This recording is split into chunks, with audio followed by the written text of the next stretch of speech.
I need a cigar. Come on, where are my goddamn cigars? Perhaps the thieves also smoke cigars. It's become so common, hasn't it? Now we're about to be introduced Who to the hell are you? Detective the Alex most mind-spinning character in the movie. Robbery. Alex.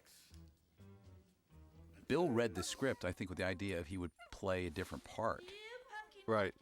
He was sent the script for Because a of- different part. Yeah, maybe for Berger. Maybe, I think, for Berger. Could you mention Bill Fichtner's name? Oh. Sorry.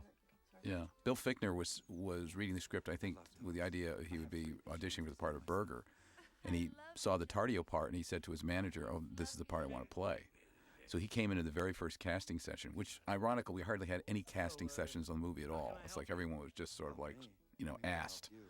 And and I was sitting there, and I just couldn't. I was having a hard time imagining him based on his previous roles in the part. And I think David and I were both kind of paralyzed with the notion of how to solve this part. Yeah. It was... We didn't know who it would be or what kind of person it would be or how far out it would be, but Bill Fichtner came in, and I think I had just seen Perfect Storm, and here's this, he plays a really, in everything, he plays these really manly, macho roles. He's a strong guy and a really great actor. And the fact that he wanted to play this role was, in and of itself, just threw us. It really is. I mean, in the ends that he went, first of all, he lost, I think, 20 pounds based on his weight in Perfect Storm. He wore pantyhose. To hide his crotch. But also just to feel a certain way, affect the way he moved, And he just stayed in character. I mean, he's an amazing guy, and he does it with, no muss or fuss. Right. I mean, he's very low maintenance. Complete gentleman.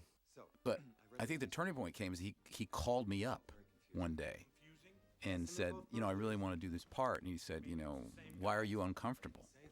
And I said, well, it's not that I'm uncomfortable with you. I'm just uncomfortable. I don't know how to solve the part. And we started talking on the phone. And I said, well, maybe it could be a little voice thing, And he said, well, what do you mean? So I started doing like a voice. And I said, well, how can you do a little bit of this? So over the phone, he started doing the voice. And I said, well, maybe you could, move in a certain way, and all this stuff, And finally, after several of these phone conversations and conversations with his agent, his manager, I said, look, he's not going to get the part unless he reads. And I know this is kind of a weird thing.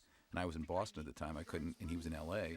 So I said, just go in and read, meet David Hoberman again, and just read a couple of scenes. He said, well, you're not going to be there. I said, it's not a big deal. I said, don't worry about it.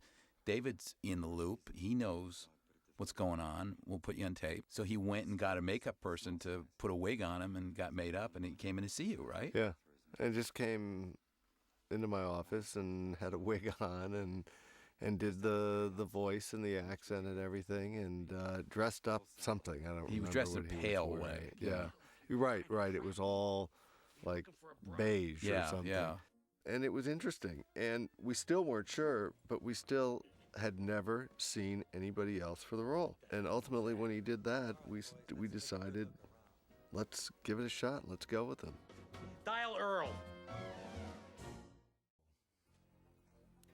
Well, what All right, go we on. didn't have in the script when we went into production, and what also happens, I learned this from Gary Marshall actually, is sometimes a character just takes on, a place in the movie, and you just want to keep doing more with that character. Sometimes you're right, sometimes you're wrong, but what we thought is that we liked Tardio so well that we felt we needed a scene to give him credibility as a detective, with that guy coming over and giving him the file, so that it was sort of this ongoing thing. And he did it in his own Tardio fashion. The shoes say Butch, but the socks say, hi, how you doing?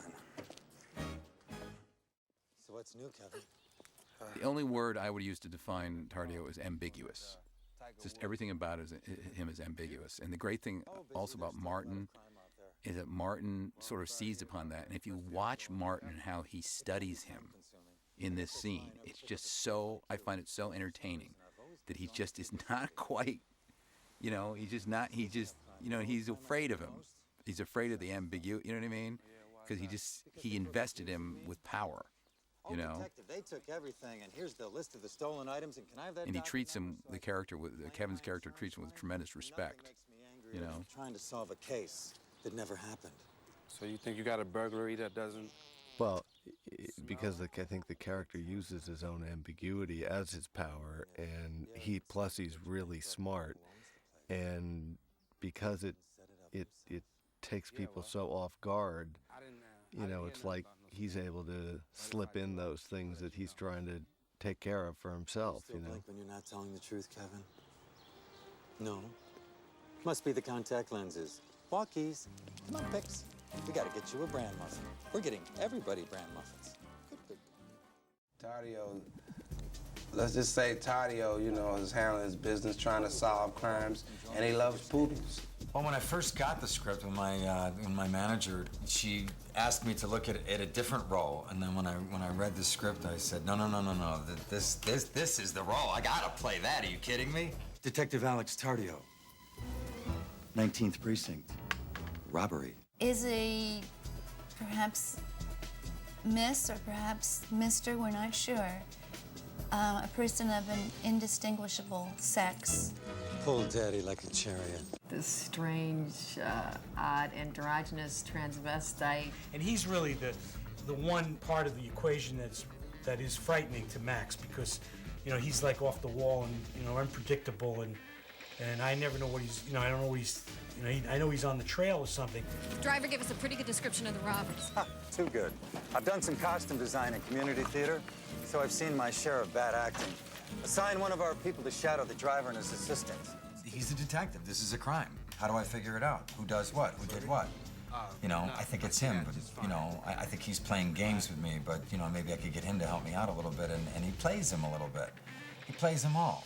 Fichtner is just such an incredible actor that, you know, he really made it real and made it his. He's so masculine, he's so virile, he's so unlike what anybody would have thought of Tardio. I mean, we were talking about the Quentin Crisp kind of individual and, you know, all of those. And Fichtner just immediately started, you know, perfecting the walk and just the way he moved and the way he held his hands, and just everything about it. And ultimately, it was just one of those leaps that you have to take, and it worked. Wonderful. Yeah, come here, baby. Must go walkies in the park one day. My dogs and yours. It just, to me, shows a sign of a true actor who's really about the role, the work, and wants to go out there, wants to try something new. Playing a cop again, huh? And I'm like, not like this. Just out of curiosity, how much would you get for someone like me? You know, wholesale like that. I can't tell if you're trying to trap me or you're looking for a bribe. Yes. Cut. Good. Perfect. That was a good one.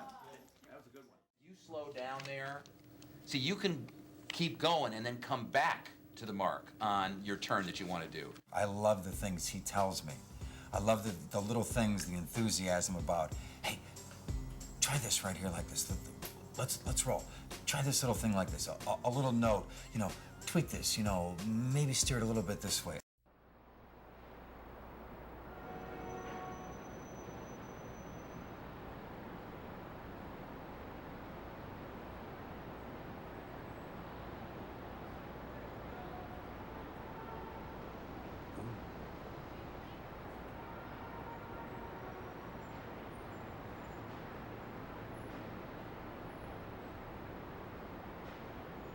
What a cupcake.